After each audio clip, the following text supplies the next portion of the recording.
की जय। माऊली ज्ञानेश्वर महाराज की जय। ओम चैतन्य अडवंगनाथ महाराज की जय। कालिपनाथ महाराज की जय। जगद्गुरु तुकाराम महाराज की जय। हरे राम राम राम हरे हरे, हरे कृष्णा कृष्णा कृष्णा हरे हरे। सर्वजन म्हणा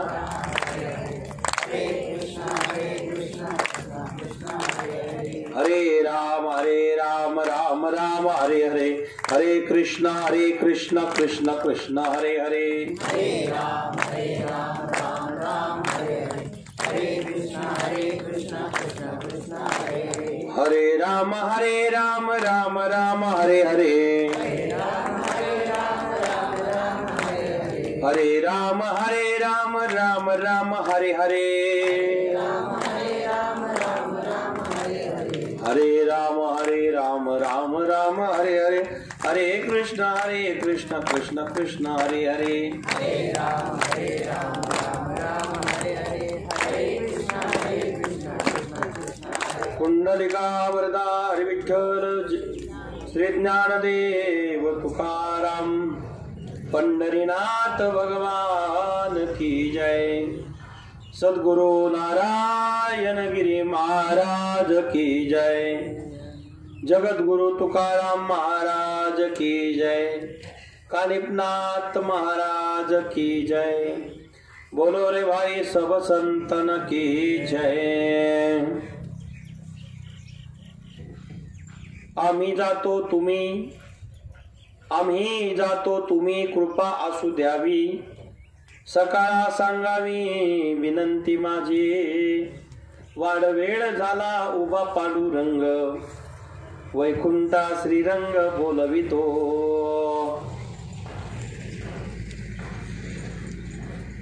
अंतकाळी विठो आम्हासी पावला, कुडी सहित झाला गुप्त तुका। आम्ही जातो तुम्ही कृपा असू द्यावी, सकाळा सांगावी विनंती माझी। तुकाराम तुकाराम नाम घेता कापेयम, धन्य तुकोबा समर्थ जेने केला हा पुरुषार्थ। आज या ठिकाणी श्री क्षेत्र करंजी तालुका पाथर्डी जिल्हा अहमदनगर या ठिकाणी सालाबाद प्रमाणे जगद्गुरु तुकाराम महाराजांची बीज साजरी केले जाते। आणि जगद्गुरु तुकाराम महाराजांच्या या बीजी निमित्ताने आपण सर्वजण इथे जमलेला आहोत। ज्यांच्याकडे जमलेला आहोत ते सन्माननीय किसनराव म्हातारदेव अकुलकर ज्यांच्याकडे आपण इथे जमलेला आहोत। आणि ज्यांच्यामुळे मी इथे आलेलो आहेत करंजी घाटामध्ये, ते आमचे परमस्नेही डॉक्टर विजयरावजी आठरे साहेब यांच्या प्रेमाने आज बीजीच्या निमित्ताने या करंजी गावात येण्याची योग प्राप्त झालेला आहे। माझ्या समवेत इथे आलेले आदरणीय गिरीशजी सेठ थोरात साहेब राहुरी कारखाना आणि आमचे बालकीर्तनकार हरिभक्ती पारायण तरुण तडफदार लखननाथ गिरी महाराज, ते आमचे इथं माझ्याबरोबर आले, त्यांना धन्यवाद। पण तुम्ही समस्त गावकरी पाहुणे रावळे इष्टमित्र सखे सोयरे माता भगिनी पुरुषजन सर्वांना धन्यवाद देतो। आपण सर्वजण जगद्गुरु तुकोबारायांचं चिंतन वेळेनुसार करण्याचा प्रयत्न करणार आहोत। कानिपनाथांच्या मच्छिंद्रनाथांच्या नाथपंथांच्या परंपरेत हे पुनीत झालेली भूमी या ठिकाणी अशा या वातावरणामध्ये सुंदर वातावरण आहे। डोंगराचीच कड आहे। पावसाळ्यात तर खूप डोंगर सुंदर वाटत असेल तो। पावसाळ्यात सुद्धा डॉक्टर साहेब बोलवा एखाद्या वेळेस सुंदर हा डोंगर इथं पाहिल्यानंतर बरं वाटलं। आता जरा ऊन आहे पण पावसाळ्यात पाणी पडत असेल तर तेव्हा खूपच छान वाटत असेल। आज तुकोबारायांची बीज आहे। तुकाराम तुकाराम नाम घेता कापेयम। काय तुकोबारायांचा अधिकार होता महाराज। ज्या तुकोबारायांचा जन्म पाहिला, जन्म कुठे झाला, कर्म कसं केलं, लोकांनी किती त्रास दिलाय। अशा तुकोबारायांना एवढा त्रास झाला तरीही ते तुकोबाराया कधी कोणाला रागवले नाही, कधी कधी बोलले नाही। मायबापांनो, जगद्गुरु तुकाराम महाराज या जगातल्या अद्वितीय एक वेगळे व्यक्तिमत्व झालेलं आहे. कारण जगद्गुरु तुकाराम महाराज म्हणजे त्यांचं जे वाङ्मय आहे त्या गाथ्याला आपण 5वा वेद असं म्हणतोय. कारण तुकोबारायांनी वेदाचा अर्थ त्या गाथ्यामध्ये ओतप्रोत भरलेला आहे. अगणित असणारं ज्ञान जन्मा आलो त्याचे, आजी फळ झाले साचे, तुम्ही सांभाळिले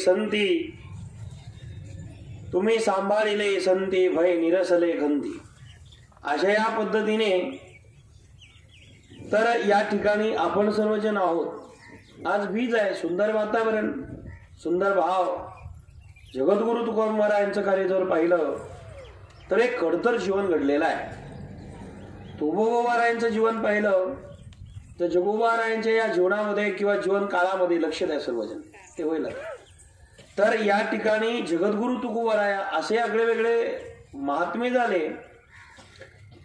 सामान्य अवस्थेतनं, सामान्य परिस्थितीतनं त्यांनी आपल्या अधिकाराच्या बळावरती ह्या राज्याचा राजा छत्रपती शिवाजी महाराज सुद्धा आपल्या चरणावरती नतमस्तक व्हावा एवढं अप्रतिम कार्य जगद्गुरु तुकोबारायांनी केलं होतं. बरं, तुकोबाराय दिसायला कसे होते ना असायला कसे होते हाही महत्वाचा मुद्दा आहे. तुकोबारायांचं जीवन पाहिलं तर सामान्य दिसत होतं.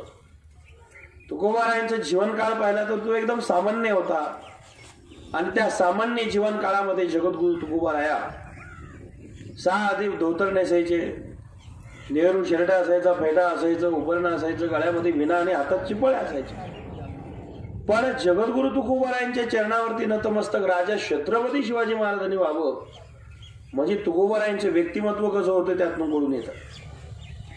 बरं, त्या तुकोबारायांना एवढा त्रास समाजाने दिला, एवढा त्रास दिला तरी त्यांनी कधी भक्ती सोडली नाही. कोणताही प्रसंग आला तर भक्ती सोडायची नसते. कधी सुख आलं काय दुःख आलं तरी भजन सोडायचं नसतं. माणसं सुखामध्ये विसरून जातात देवाला, दुःख आलं तर भक्ती करतात. मायबापांना सुख येऊ नये तर दुःख येऊ, भक्ती आपण सोडायची नाहीये. कारण सुखदुःख जे मिळतं आम्हाला ते आमच्या प्रारब्धानुसार मिळतं. देव आपल्याला काही करत नाही. माणसाचा हा गैरसमज झालेला आहे. मी देवाला सांगतो देव हे करेल, देव काही करत नसतो, करायचं आपल्याला असतं. देवाला विनाकारण दोष देऊन आपलं काम देवावर घालू नका.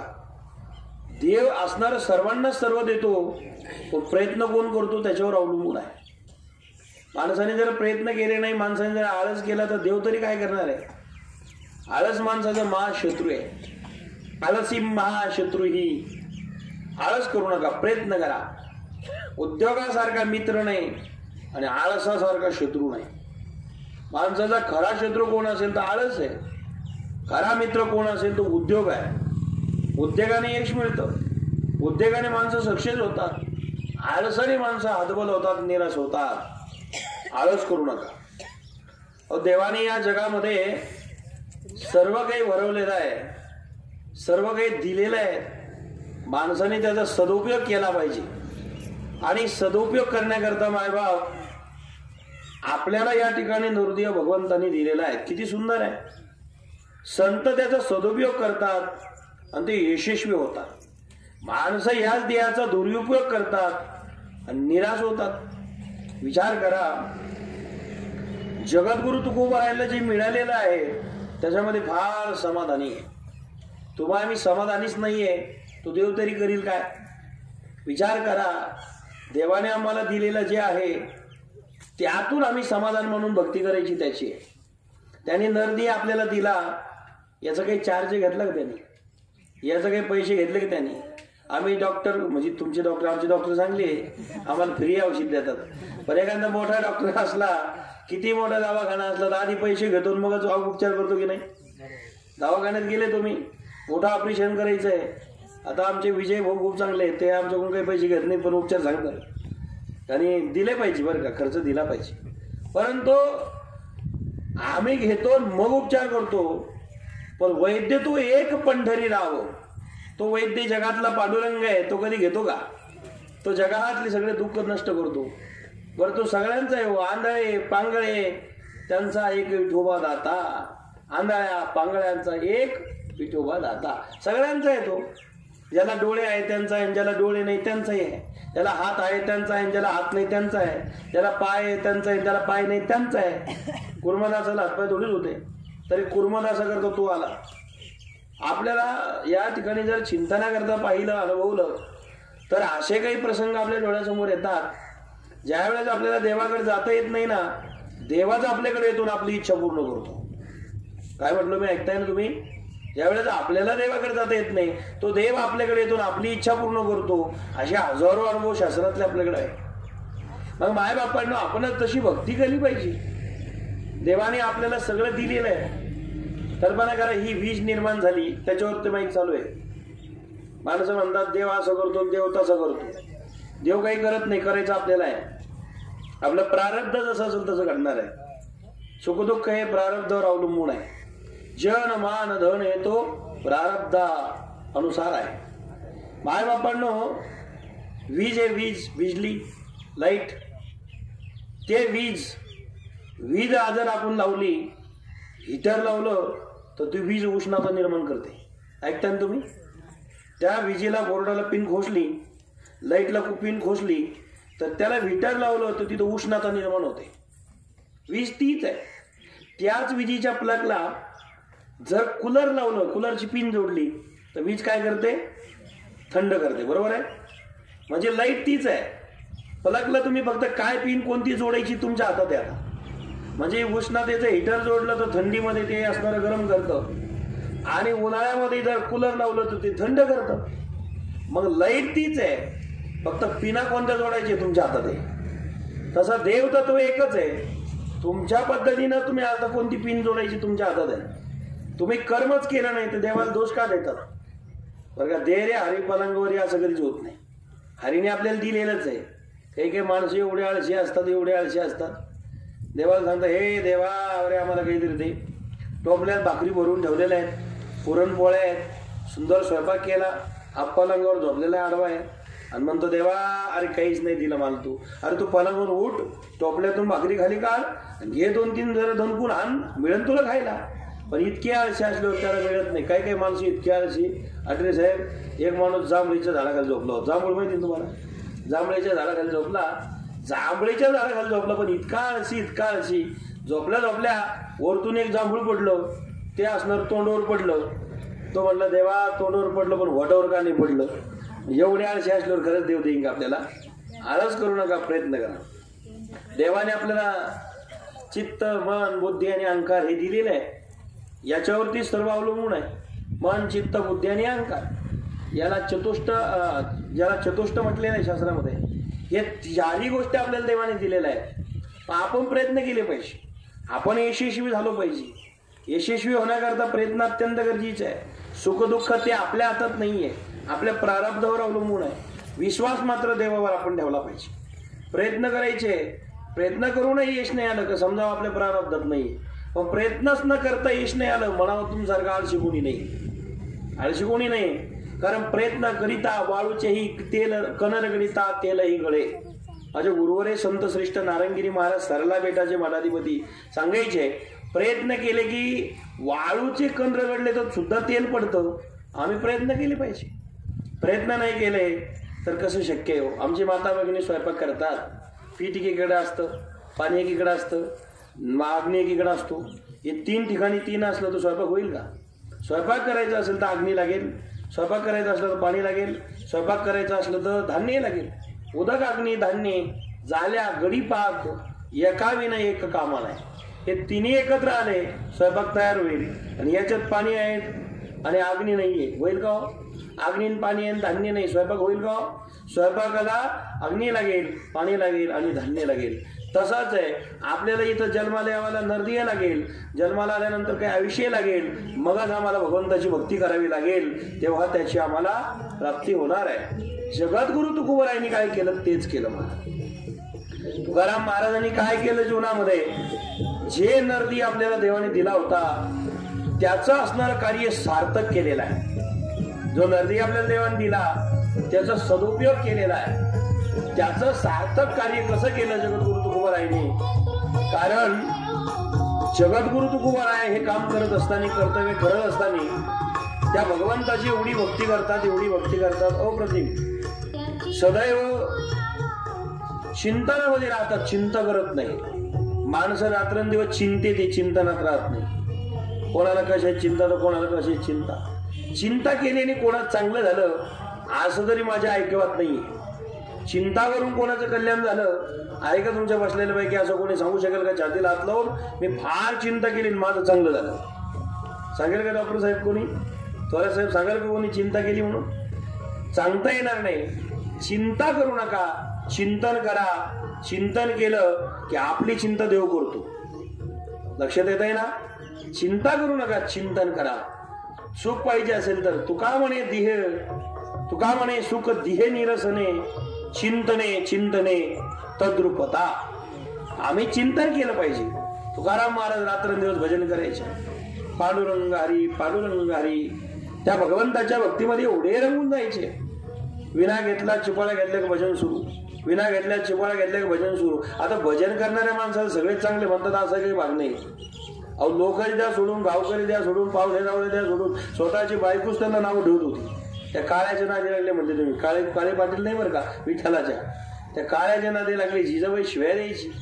त्या जिजाबाईंचा एवढा त्रास होता, विठ्ठलाचं नाव घेतलं की तिच्या जळफळाक व्हायचा असा.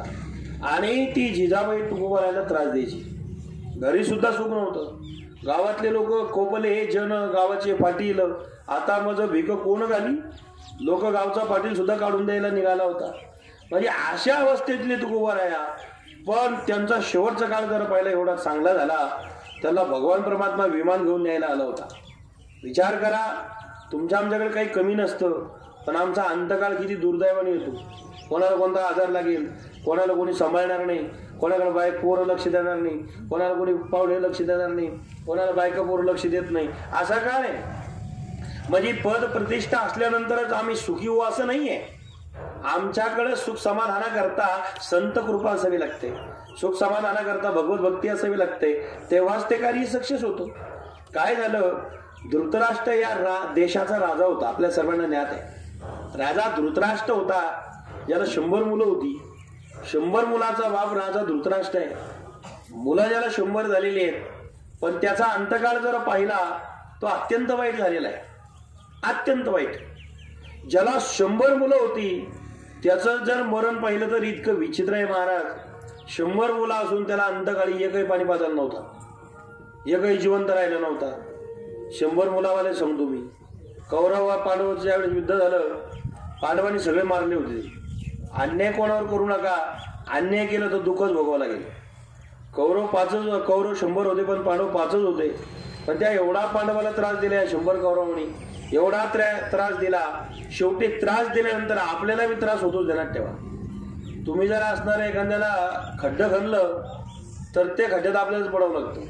एकाच्या तोंडाला काळा लावायला गेले तर तुमचे हात आधी काळी होतील, मगच त्याच तोंडाला काळा देऊ शकणार तुम्ही.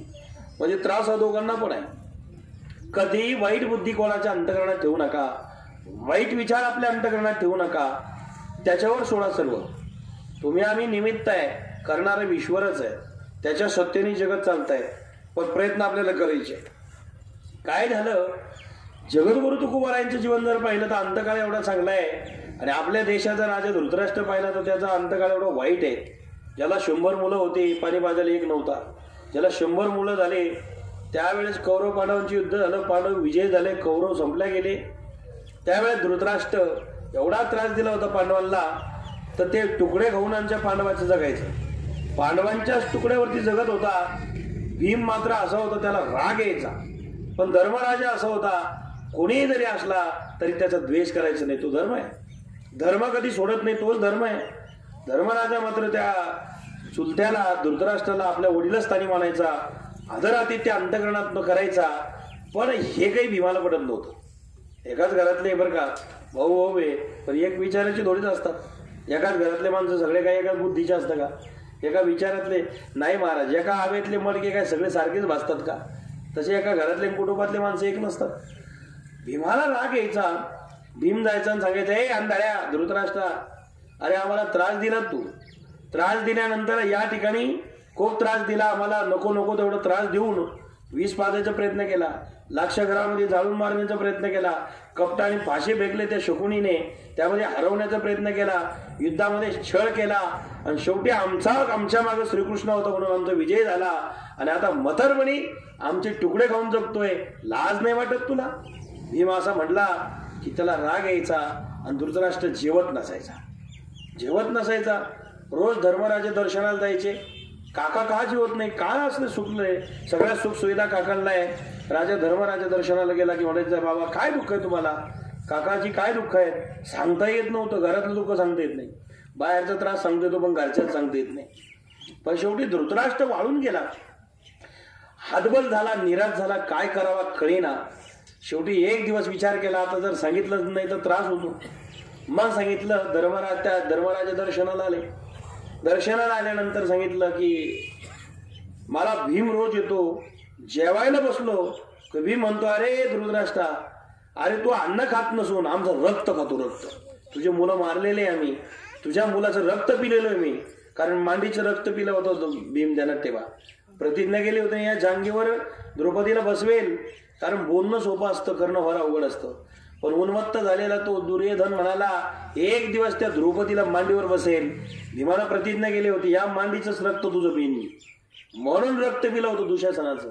आणि आता भीम म्हणतो आम्ही तुमचं रक्त पिलेलं आहे आणि आमच्या पराक्रमातून हे अन्नधान्य तयार होतं आणि ते तू खातोस, म्हणजे तू अन्न खात नसून तू तुझ्याच मुलाचं रक्त खातो.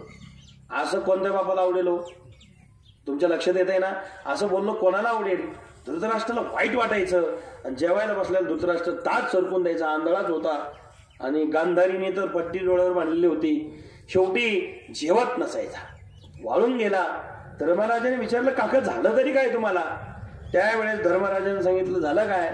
मग सांगितलं हे बघा भीम येतो, मी जेवायला बसलो की जेवायला बसल्यानंतर भीम म्हणतो अरे आम्ही आमचं रक्त खातो राजा, तू दुसरं काही खात नसून जेवताना मला येतो, त्यामुळे मी जेवण जात नाही, जेवण करत नाही. लगेच भीमाला बोलून घेतलं, हे भीमा. धर्मराजा म्हणाले अरे असं कुठं असतं का? जेवताना असं कुठं सांगायचं असतं का? जेवताना असं कुठं सांगायचं असतं का? त्यांनी सांगितलं चुकलं माझ्याकडून, आता जेवताना नाही सांगणार.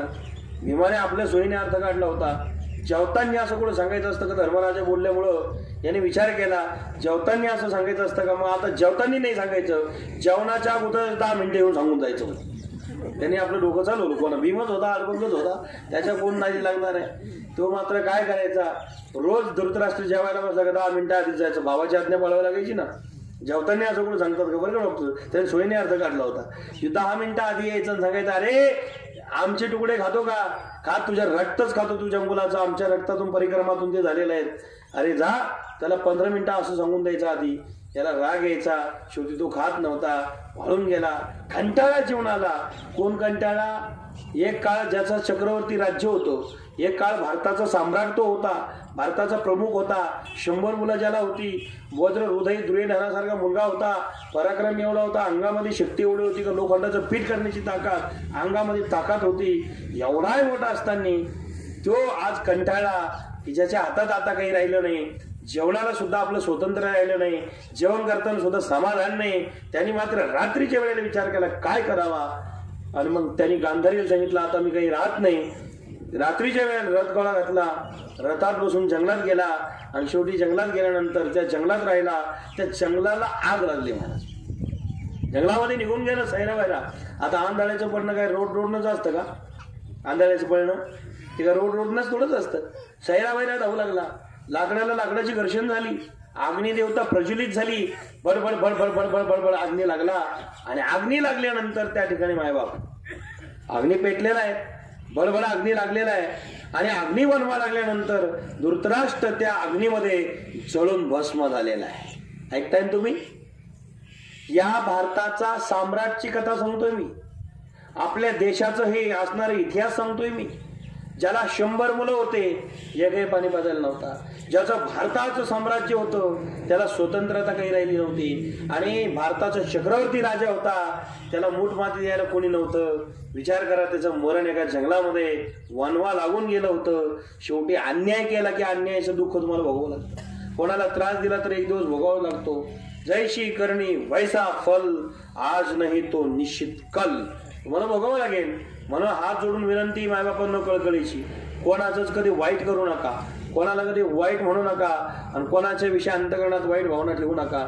जर तुम्ही ठेवली तर त्याचं काही होत नाही, पण तुमचं वाईट झाल्याशिवाय राहत नाही. मायबापांना प्रवचन कीर्तन ऐकतोय म्हणजे काही टाइमपास नाहीये, आपल्यामध्ये बदल करण्यासाठी आहे. शेवटी धृतराष्ट्र संपला. तो धृतराष्ट्र एवढा मोठा होता, त्याचं मरण पहा. आणि आमचे जगद्गुरु तुकोबराय आज ज्यांची बीज आहे, त्या जगद्गुरूचं जीवन पहा.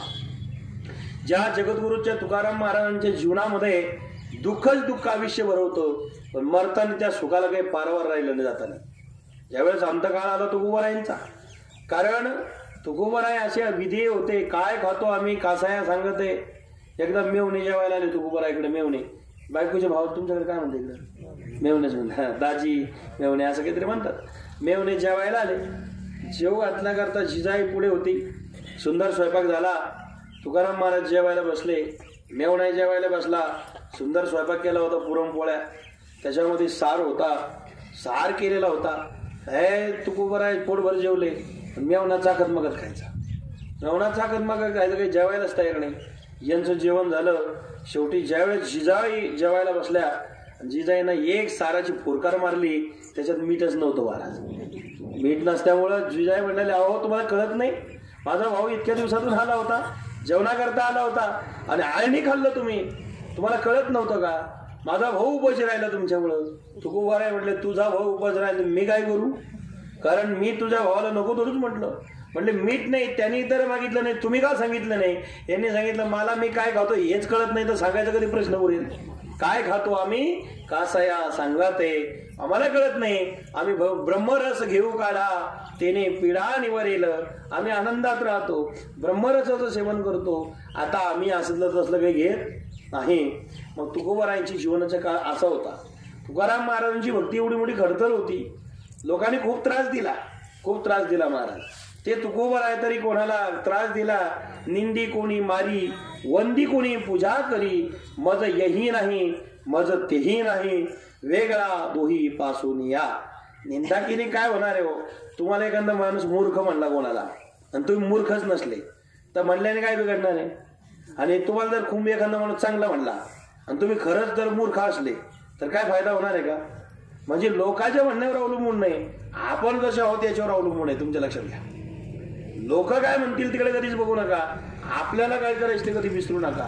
आपण चांगला वागायला शिका, आपण चांगलं बोलायला शिका, आपण चांगलं खायला शिका, आपण चांगलं प्यायला शिका, आपण चांगलं पाहायला शिका, आपण चांगलं करायला शिका. आपण आपल्याला सुधारायचंय. आपुली आपण करा सोडवण, संसार बंधन तोडा वेगळी. बंधन तोडा, आपली सोडवण आपण करून घ्या. हे कोणी आपल्या बरोबर येत नाही. तुकोबराय मात्र भजन करायचे, भजन केलं पाहिजे, भक्ती केली पाहिजे, चिंतन केलं पाहिजे. तुकोबराय एवढे रंगून जायचे, एवढे रंगून जायचे. तुकोबरायांच्या भक्तीचा तो काही असणारा काळ होता, तो आगळा वेगळा होता. कधी भंडाऱ्याच्या डोंगरावर जायचे, कधी सुलेमानला, कधी त्या भंडाऱ्या डोंगरावर असायचे, तर कधी भामचंद्रावर असायचे, कधी त्या परिसरातल्या सगळ्या डोंगरावर जायचे. एकदा काय झालं, तुकोबराय भजनाला जात असताना जिजाई रोज भाकरी घेऊन जायची. जिजामाता रोज भाकरी घेऊन जायची. घडलं असं, तुकाराम महाराज काही सांगून जात नव्हते. तुकाराम महाराज सांगून जायचे नाही कोणत्या डोंगरावर जायचं, तर डोंगरावर जायचं पुन्हा खाली यायचं. आता हा डोंगर समोरचा आहे, एखाद्याचं त्याला रोज जेवण भाकरी घेऊन जायचं असेल तर सोपं व्यायाम आहे का? आणि जर तिथं जाऊन ते जर भेटले नाही, पुन्हा किती पाश्चाताप आहे. जिजाई कंटाळी येईन, ती म्हणले, अहो मला सांगून जाता ना तुम्ही कोणत्या डोंगरावर चाललात, तुम्ही कोणत्या जाणार आहे, कधी नाही. कारण तुम्ही भेटले नाही तर मला पुन्हा यादपड होतो, दुसऱ्या डोंगरावर यावं लागतं. तुम्ही सांगून जात जा ना, तुम्ही चाललात कुठं. तुकाराम महाराज म्हणले, मी जातो कीर्तनाला. ते म्हणले, आमच्या काही तारखी महिना 2-2, 4-4 महिन्याची फिक्सन असतात. आमचा अचानक जायचं मला त्याला होतालो म्हणले कीर्तनला, आम्ही आद्य कीर्तनकार आहे. मग तुकाराम महाराज म्हणले, आमचे ठरलेलं नसायचं. जिजाई म्हणाले ठरलेलं नसायचं तर आम्ही करायचं काय, कोणत्या डोंगरावर यायचं? तुकाराम महाराज म्हणले, एक काम कर, मी ज्या डोंगरावर जातो ना, ती येश आहे ना, वेश म्हणताना गेट, त्याला प्रवेशद्वार आपण, त्या येशीच्या बाहेर जाताना जे रस्ते फुटतात, चौफुली त्रिफुली असे जे रस्ते असतात, त्या ठिकाणी मी ज्या डोंगरावर जातो त्या डोंगरावर जाताना माझ्या पायाखालची माती विठ्ठल विठ्ठल म्हणत असते. म्हटले, माती घ्यायची कानाला लावायची, ज्याच्या मातीतून विठ्ठल विठ्ठल नाव येईल त्या रस्त्याने आम्ही कधी गेलेलो असतो. जी मातीच कधी विठ्ठल विठ्ठल म्हणत नाही त्या रस्त्याला आम्ही कधी जात, जिथं कधी भजन करत नाही त्या रस्त्याला आम्ही कधी जात नाही. आणि जी माती, विचार करा, तुकोबारायांच्या पायाखालची माती विठ्ठल विठ्ठल म्हणत होती. काय मोठा अधिकार असेल हो, आमचं तोंड सुद्धा कधी कधी देवाचं नाव घेत नाही. दुर्दैव आहेत असं बसलेल्यापैकी प्रवचनात येऊन बसले तुम्ही सगळे देव माणसं आहे. पण खरंच सांगा, रोज 1 तासभर कोणी भजन करतं याच्यातलं? बरं 10 मिनिटं करतंय का? 15 मिनिटं देवाकडे जाऊन ध्यान करणारं कोणी आहे का असं बसलेला? मग आपलं जीवन आपलं निष्फळ चाललंय ना. नेम करा आजपासून. गुरु पाहिजे, गुरु केला पाहिजे, संत विचार आपण अंतकरणात आणले पाहिजे. अहो ज्याने सुंदर नदी दिला ना त्याच्याकरता 10-20 मिनिटं द्यायला काय हरकत आहे? गप्पा मारायला लागलेले लोक 2-2, 4-4 तास गप्पा मारतील. पण भजन करायचं म्हणलं का दात खिळत बसतं लोकांच्या. म्हणजे तुमच्या भागातल्या नाही बरं का, तुम्ही चांगले माणसं आहे. तुकाराम बीज करता म्हणजे काय, तुम्ही सामान्य आहेत का? परिणाम असा, हे सगळं करता करता बंद करा मावश्या. बघा आजी, फोनचा जमाना आहे मावशीचा. काय फोन ना लय अवघड करून टाकलं. पुढे बंद करा सगळ्यांचे फोन. कधी कुठं कॉल येईन, कोणाला काही सांगता येत नाही. आता आपला कॉल यायचं ध्यानात ठेवा सगळ्यांना. वरून कॉल आला का सगळे रेंज गायब होईल. आता आपला वरचा कॉल पाहू. आता तोपर्यंत आपण फोन पण ठेवा, कारण हे कॉल चालूच राहते. बरोबर आहे की नाही? झालं बोलणं? हा, ती राहिली मागच राहते त्याचं जाताना. ते म्हणले मागं राहिली प्रवचन लिहायची बाई. आता तुकोबर आहे कोणाने आता ते पाहता. काय सांगत हो तुम्ही? प्रवचन माझं जमलं तुम्हाला बरं का? सगळे चांगले डोंगरातले माणसं तुम्ही, करंजी घाटातल्यांना धन्यवाद. काय सांगतो ऐका. सगळ्यांचं लक्ष आहे म्हणजे याचा अर्थ असा आहे. तर मायबापांनो, तुकोबारायांच्या पायाखालची माती सुद्धा विठ्ठल विठ्ठल म्हणत होती. फोन बंद करा. तुकोबारायांची पायाखालची माती विठ्ठल विठ्ठल म्हणायची. आणि विठ्ठल विठ्ठल म्हणणारी जी माती आहे, म्हणून आमचं वाक्य आहे, संत चरण रज लागता सहज वासनेचे बीज जळून जाय. वासनेचे बीज जाळण्याकरता संतांचे चरण सहज जरी लागलं तरी ते कार्य सफल होतं. संतांचा धूळ रस कोण लागला पाहिजे. म्हणून माणसं गोपीचंद लावतात की नाही? गोपीचंद म्हणजे काय? गोपीच्या पायाखाली जी माती आहे तुडलेली आहे तिला चंदनात घासावी आणि डोक्याला लावायची. मातीच ती, तिला गोपीचंद आपण म्हणतो, गंध आपण म्हणतो, टिळा म्हणतो आपण. पण गोपीच्या पायाखालची, कोणाच्या पायाखालची नाही. गोपी म्हणजे कोण? गोनाम इंद्रिय. आणि इंद्रियाला जो रात्रंदिवस असणारा आपल्या ताब्यात ठेवतो, पितो, तो म्हणता गोपी. लक्षात येत आहे का? गोकुळातल्या गोपिका होत्या, त्या भगवंताचे चिंतन करायच्या आणि सर्व स्वतः त्याग केला होता. त्या गोपीच्या पायाखालची माती. किंवा भक्त सुद्धा गोपीचे. कोण? आम्ही इंद्रिय ताब्यात ठेवतो, रात्रंदिवस आम्हा विधानचा प्रसंग आणि मग विजय होतो. त्यो चंदन, ते माती धूळ आपण पायाला लावली, कपड्याला लावली पायाखालची, तर आपलं जीवन सफल झाल्याशिवाय राहत नाही. कारण त्यांचे भजन माती सुद्धा करते. काय होतं परिणाम? वासना नष्ट होते, बीजच जळून जातं आणि जळून गेलेलं परत उगत नाही बरं का. जळलं आणि जळलेलं, जळच का म्हणतात तो? पळलं नाही म्हणते बरं का. पळून गेलेली कधी येते पण जळलेली कधी येत? हा, पळून गेलेली गंगू कोणा 4 चौघांना समजून जाईल की येते, पण जळलेली गंगू परत येत. तसं वासना जळली पाहिजे, पळली नाही पाहिजे. म्हणून मायबापांनो, तुमच्या आमच्या जीवनामध्ये वासनारूपी बीज जळायला पाहिजे. त्याकरता आम्हाला भगवंताची भक्ती करावी लागेल, नामस्मरण करावं लागेल, चिंतन करावं लागेल. चिंता करायची नाही, चिंतन सदैवच करायचं आहे. आज तुकोबाराया त्यांचं जीवन जर पाहिलं तर त्या भंडारी डोंगरावर जाता जाता एक दिवस जिजाई भाकरी घेऊन निघाल्या. भाकरी घेऊन निघालेल्या जिजाई ज्या वेळेस भाकरी घेऊन निघाल्या भंडारी डोंगरावर, जाता जाता त्यांच्या पायात काटा मोडला. डोंगरावर निघाल्या काटा मोडला. काय करावं, पाठी डोक्यावरती होती. मग आता तुकोबाराया भजनाला गेले होते, भजन करत होते तुकोबाराया, पायात काटा मोडलेला आहे. काटा पायात मोडला, काय करावं मग तेव्हा? पायाती पाठी खाली ठेवावी, ताक सांगेल, कडी सांगेल. मग काय करावं? तितकेच एक लहान पोरगा पळत आलं, तुरु तुरु तुरु तुरु तुरु तुरु परत आलं. आणि जिजाईच्या पायात जो काटा होता तो काटा त्यांनी काढला हाताना आणि सांगितलं आता हात पाय सोडून दिला, जा म्हणले मावशी काही काढू नका. जो काटा घुसलेला होता काटा काढला. तो लहान पोरगा होता तुरु तुरु पळत आलेला सावळ्या रंगाचा. तो काही सामान्य पोरगा असेल भाऊ? तो आपल्या करंजीतला असेल का पाथडीतला असेल? विचार करा. तो पोरगा नेमकी नगर जिल्ह्यातला असेल का? तो सामान्य पोरगा नव्हता थोरासाहेब. तो साक्षात गिरधरलाल श्रीकृष्ण पांडुरंग होता. आणि भक्ताच्या पायातल्या बायकोच्या पायातला काटा काढण्याकरता तो देव धावून आला होता. आम्ही भक्तीच करून पाहत नाही हो, आमच्याकरता काय येत नाही तो देव. मला आत्ता गिरीश शेठ सांगत होते, मी ऐकत होतो. हे आमचे नाथपंथाचे कट्टर भक्त आहे थोरात साहेब. ते म्हणाले, महाराज मी त्या देवावरती विश्वास ठेवला, कालिपनाथावरती. आता यात्रा चालू आहे मडीची, आपल्या सर्वांना माहिती. हो, शिमग्याला सुरू होती तर पंचमीपर्यंत चालते. खूप चांगले कालिपनाथाची शरणी कोटी कोटी प्रणाम. आम्ही नाथपंथी लोक आहे, माझंही अडबंगनाथ स्थान आहे. पण तुम्ही ज्या देवावर श्रद्धा ठेवाल, मग ते कालिपनाथ असेल, अडबंगनाथ असेल, पांडुरंग असेल, कोणताही देव एकच आहे. फक्त परिपूर्ण ज्ञान नसल्यामुळे ज्याची ज्याची तिथं श्रद्धा आहे त्याला तिथे पूर्ण वाटतं. पण देव एकच आहे. जसं झाडाचं खोड एक आहे, लक्ष द्या, तसा फाट्या अनेक आहे, खोड एक आहे. तसं तत्व एक आहे, ते रूप अनेक आहे. मग कोणी संताच्या रूपाने तर कोणी भगवंताच्या रूपाने, पण देव जसा एकच आहे तसं त्यात काही बदल नाही आहे. त्याच पद्धतीने मायबापांनो विचार करा. मला ते सांगत होते की महाराज मी देवावरती हट्ट धरून पाहिला, कालिपनाथाचे निष्ठावान भक्त. एक काळ असं झालं, म्हटले कालिपनाथ जर खरा असेल तर मला साक्षात्कारच देईल. आता कोणाशी लढावं हे कळायला पाहिजे. दाडमंगच भक्त आहे, वचन दिलं. म्हणले जर खरा असेल तू, तर तुझं सत्य भक्ती असेल तर मग मला अनुभव दे. जर तू खरा असेल तर उद्या मला गुलाबजामुन खायला देशील, तुझ्या पैशाने देशील, माझ्याने.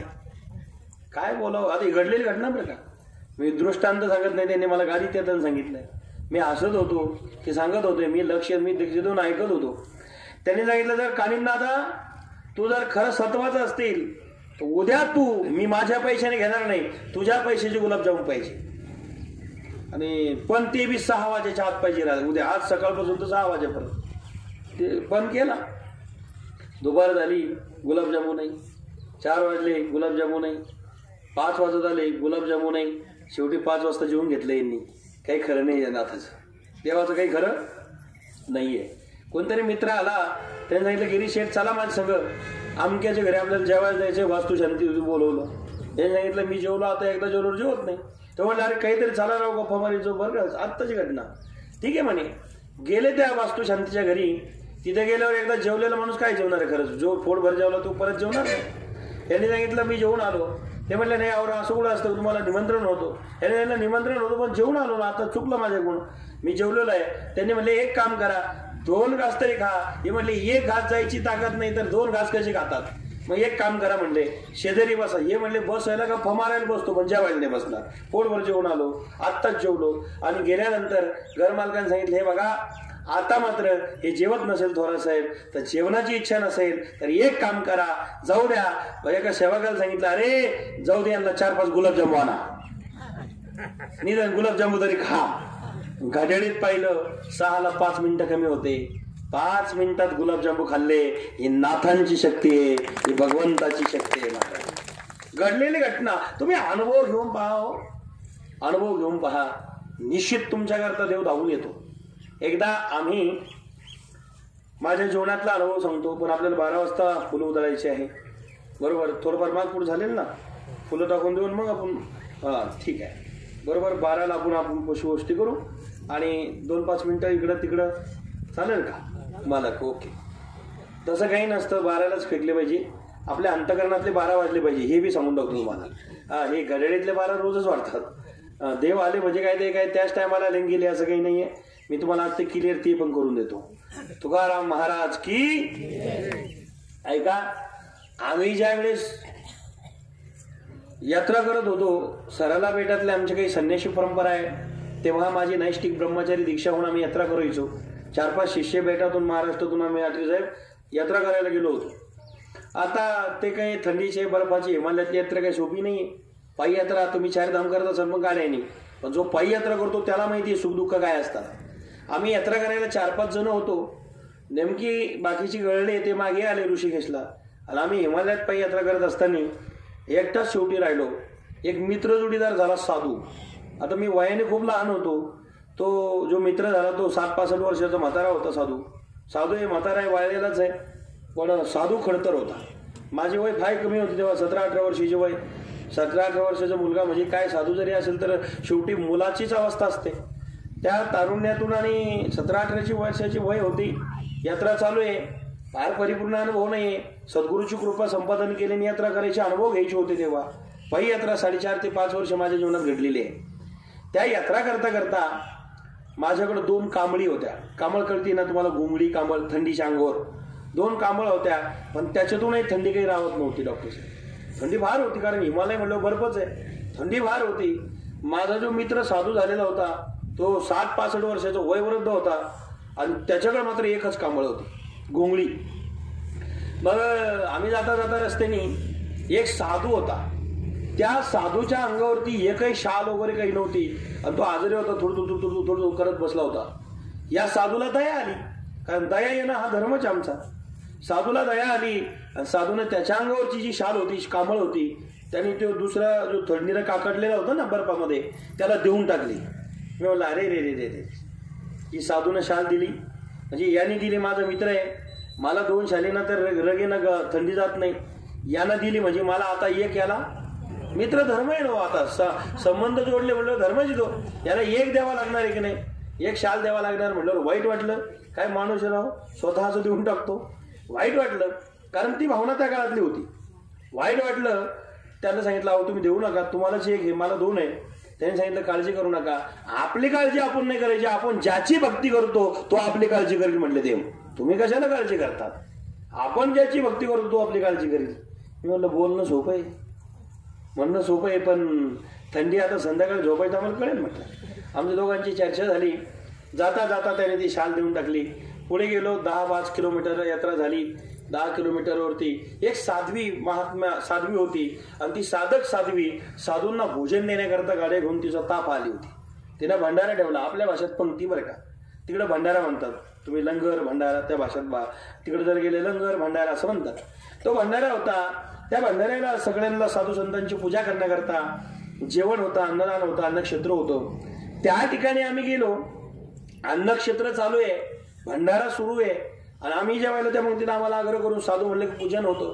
तिकडच्या भागात फार साधूंची व्यवस्था करतात. आपल्या महाराष्ट्रात वारकरी संप्रदायात फार दुर्लक्ष आहे तसं, पण तिकडे जर गेले संत आल्यानंतर पाय धुण्याची पद्धत, त्यांच्या पूजा करण्याची पद्धत, त्यांच्या पुष्पवृष्टी करण्याची पद्धत खरंच उत्तर भारतातून आपण शिकलो पाहिजे. आजही आपल्याकडे वारकरी संप्रदायात फार थोडा म्हणजे संकुचितपणा झालेला आहे. बरं ते कळत नाही वारकरी कोण साधू कोण. वारकऱ्यात कोणी बिड्या ढोसणारे वारकरी, कोणी तंबाखू खाणारे वारकरी. आता विचार करा, तंबाखू खात असेल तर ज्ञानोबाला काय वाटत असेल, आमचा वारकरी पिचकाऱ्या मारतो, आमच्या वारकरी फुगण्या ओढतो, हे तुकोबा राहिलं बरं वाटेल का? हे ज्ञानोबा आम्ही जर वारकरी म्हणतोय तर पहिल्यांदा व्यसन सोडलं पाहिजे. असो तिकडचे साधू आहे, ते साधू आम्ही तिथे गेल्यानंतर पंक्तीला बसलो. पंक्तीला बसल्यानंतर आता ते पंक्तीला वाढ झाली आणि एक साध्वी आली. तिने सांगितलं या सगळ्या संतांना आम्हाला कंबळ वाटायची, कंबळ म्हणजे रगी कंबळ वाटायचे आहे. मग ते साध्वी आली, ते कांबळ वाटायला निघाल्या. 1-1, 2-2 रगी घ्यायच्या, फेकायच्या, द्यायच्या, असा अंगावर टाकायच्या, 1-1, 2-2 द्यायच्या.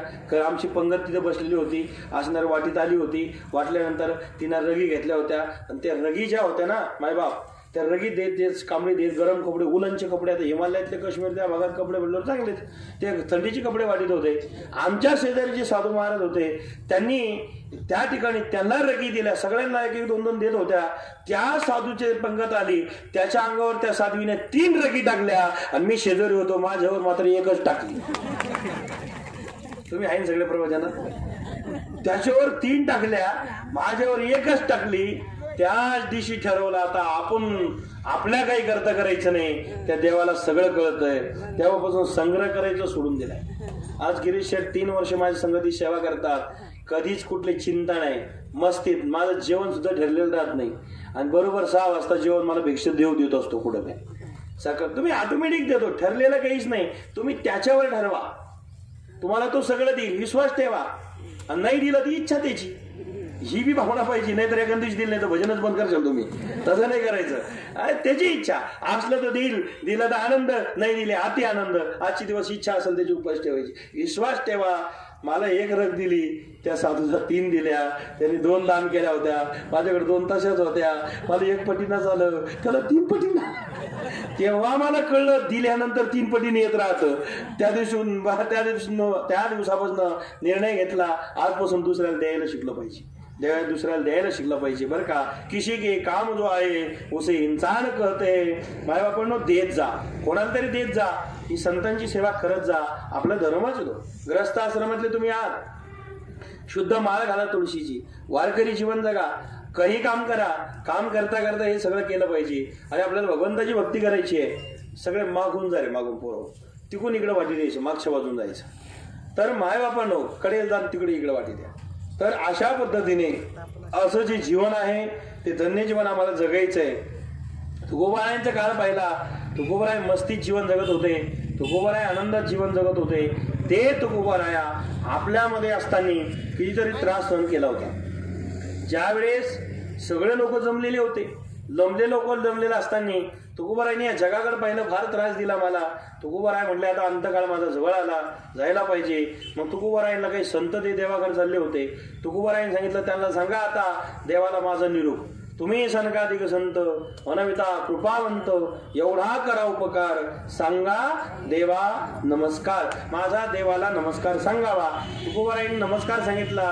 आणि काय नमस्कार आहे महाराज? काही नाही, एवढा करा उपकार. कोणता नमस्कार सांगण्याचा? काय सांगायचं आहे महाराज? काही नाही, मला मूळ लवकरी पाठवा. तुका म्हणे मज आठवा आणि मग मूळ लवकरी पाठवा. मला मूळ पाठवा, देवाला सांगावा. हे नमस्कार तुम्ही द्या. भगवंताला निरूप गेला. निरूप या संता हाती आला. भगवंताला आनंद झाला. आणि निरूप आल्यानंतर भगवान परमात्मा, भगवंताने संतांच्या बरोबर निरूप दिला.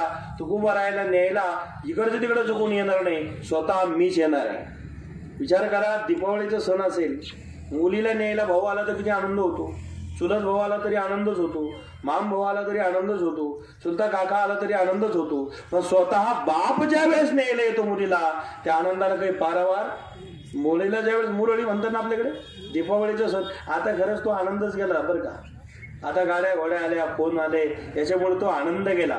पण पूर्वीच्या काळी 6 महिने वर्षातून ज्यावेळेस असं काही भेटायचं गावातलं कोणी, काय वाटत होतो, काय आनंद होता. आपल्या माहेरचं जरी कोणी भेटलं तर त्या महिलाला काय आनंद होत होता. चुलत निलत भाऊ जरी भेटला तर सख्यापेक्षा जास्त प्रेम होतो. आता हे फोनच्या जमान्याने विज्ञानाने ते प्रेमच घालवलं. आता घाणेरडं प्रेम लोकांत निर्माण झालेलं आहे. नको त्यात चवणच होता, त्याला भावनाही नाही, काही वळणही नाही. त्या काळात ते खूप सुंदर होतं. मायबापांना विचार करा, तुकोबाराया निरूपात येणार आहे, देवच न्यायला येणार आहे. स्वतः भगवान परमात्मा तुकोबारायांना न्यायला आले. पाहुणे घराशी आज आले ऋषिकेशी. स्वतः भगवान श्री भगवान परमात्मा न्यायला आले. न्यायला आल्यानंतर विचार करा, भगवानच तिथं न्यायला आलेले आहेत. पटपट वाटा पोरो. भगवान परमात्मा न्यायला तिथं आलेले आहेत. तुकोबारायाला न्यायला जेव्हा भगवान श्रीकृष्ण आले, भगवान पांडुरंग आले, आणि पांडुरंग न्यायला जेव्हा आलेले आहेत, त्याच ठिकाणी मायबापांनी विचार करा, पांडुरंग ज्या वेळेस न्यायला आले, त्या काळामध्ये न्यायला आल्या तुकोबारायांना विमान घेऊन आलेले आहेत. तुकाराम महाराजांना न्यायला पांडुरंग आले. तो दिवस होता दशमीचा. तुकोबारायन म्हणले चला आता न्यायला आलो. तुकाराम महाराज म्हणले असं कसं, दशमीला आम्ही येत नाही, एकादशी उद्या आहे, आम्ही वारकरी लोक, दशमीला कुठे जात नाही एकादशी झाल्याशिवाय. पण देवाला राहायला थांबवलं. तुकाराम महाराजांकडे पाहुणे राहिलेले देव. पाहुणे घराशी आज आले ऋषिकेशी, काय करू उपचार, कोप मोडती जर्जर. दरदरीत पाण्या मांजी रांधली आल्या कण्या, ओळखायच्या बाजा वरी वाकळांच्या शेजा. शेवटी खायला दिलं, राहायला त्या ठिकाणी झोपडीच आहे. तुकोबारायांचं घर काय बंगला, एअर कंडिशन नव्हता. घर चंद्रमौळी, चुलीवर हरळी, असा हा साधूचा संसार.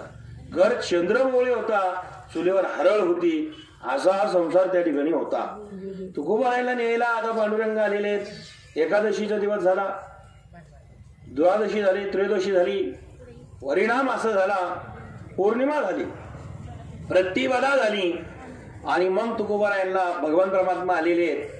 त्या ठिकाणी आता लोक म्हणाले, काय भानगड आहे, तुम्ही एवढे आनंदित का आहात? शेवटची अवस्था आहे. 42 वर्षाची वय तुकोबारायांची होती. 42 वर्ष आपल्या तुकोबाराय थांबले होते, लक्ष द्या. आणि आज तुकोबारायांचा 367वा म्हणजे निर्वाण पद आजचं बीज जे आहे ती 367वी आजची बीज आहे. तर एवढे दिवस तुकोबारायांना जाऊन आपल्यातनं झालेले आहेत निर्वाण पद. तर त्या ठिकाणी तुकोबाराय आता जाण्याकरता निघाले. तर सगळ्यांना सांगितलं, आता चालता का तुम्ही? आम्ही जातो, तुम्ही कृपा असू द्यावी. आणि आता मी चाललेलो आहे, पण तुमची कृपा माझ्यावर असू द्या. आणि जे इथं आहे त्यांची कृपा असली पाहिजे, जे इथंच नाही त्यांना माझी विनंती सांगावी, सकाळ सांगावी विनंती माझी. आता लोक म्हणले एवढं गडबड काय करतात तुम्ही, 12ला 5 मिनिटं कमी, एवढी घाई नका करू तिथलं बरं का, एवढी गडबड करू नका. काय भानगड आहे, एवढी गडबड करू नका. तुकाराम महाराज त्या ठिकाणी जाणार होते, गडबड करू नका असं म्हणले. तुकाराम महाराज म्हणले आता वेळ नाही, मला बरोबर 12ला जायचंय, पटकन आवरायचं तुम्हाला सगळ्यांना, मी जातोय आता, तुम्हाला यायचंय का? आम्ही जातो, तुम्ही कृपा असू द्यावी. आम्ही तर चाललोच, पण तुमची कृपा आता आमच्यावर असू द्या. याने सांगितलं. लोक म्हटले नक्की ठीक आहे, आणि इथं जे आहे त्यांची कृपा असू द्या, आणि जे इथं नाही त्यांना सांगावी, सकाळ सांगावी विनंती माझी. तुकोबारायाने जाता जाता तुम्हाला विचारलं होतं, ही विनंती सांगा म्हटले. ठीक आहे म्हटले. काही लोकांनी सांगितलं महाराज एवढी गडबड का करतो आज, थांबा ना जरा, आज 8-10 दिवस 15 दिवस महिनाभर थांबा. तुकाराम महाराज म्हणले आता नाही, मुरळी यायच्या आधी किती दिवस राहता येईल, पण मुरळी न्यायला आला की मग नाही सांगता येणार. तरी आग्रह केला एखादा दिवस, तर एकदा त्या मुरळ्याने पुरणपोळीचं जेवण झालं, गाडी बैल गाडा घातली, मुरळी आलेला गाडीत जाऊन बसला, आणि गाडीत बसलेला मुरळी जो आहे, गाडीत बसलेला मुरळी असणारा जो आहे त्या ठिकाणी जर गेला आणि गाडी गाळा घालून बसला, मग आता किती वेळ थांबणार हो? 2-5 मिनिटं, 10-5 मिनिटं. गाडी गाळा घातलेला पुन्हा थांबत नाही. तुकोबाराय म्हणाले आता मला मुरळी पांडुरंग आलेला आहे, आणि आता वेळ झालाय, तो विमान घेऊन आलेला आहे, आता थांबता येणार नाही. वाढ वेळ झाला उभा पांडुरंग, वैकुंठा श्रीरंग बोलवितो. तो वैकुंठात बोलवायला आम्हाला आलेला आहे, आता शक्य नाही. मग लोकांनी सांगितलं महाराज ठीक आहे. सगळे लोक त्या मंगळवेड्यापर्यंत आले, सगळे लोक गावाच्या बाहेर आले, आणि आल्या आल्या बरोबर विमानात आता तुकोबाराया त्या ठिकाणी विमान आणलेलं होतं. विमानात बसलेले तुकोबाराय होते. विमान तर आलेलंच होतं, आणि विमानात असणारे त्या ठिकाणी बसायचंय, पण विमानात बसायचंय ते विमानाच्या पायऱ्या उंच होत्या. आता नाही का आपल्या विमानाला त्या शिडी लागते, मग पायऱ्या उंच होत्या. कसं जडायची विमानामध्ये, तितक्यामध्ये काळ सुद्धा सलाम करीत होता. काळ गुलाम सलाम करी, माया गुलाम सलाम करे. तितक्यामध्ये जो काळ होता, जाता येत नव्हतं. तुकाराम महाराज म्हणले अरे काळा, मला वर जाता येत नाही, खाली वाग. काळ तुकोबाराय पुढे खाली वागला, त्याच्या पाठीवर पाय दिला, आणि तुकाराम महाराज विमानात बसले. तुका म्हणे काळ आता करू ना सके बळ, आता बळ करू शकणार नाही. तो काळ विमानात बसले, काळाला पायाखाली तुडवलं, मायाला पायाखाली तुडवलं, तुकाला विमानात बसले, आणि आता अंतकाळी विठू आम्हासी पावला.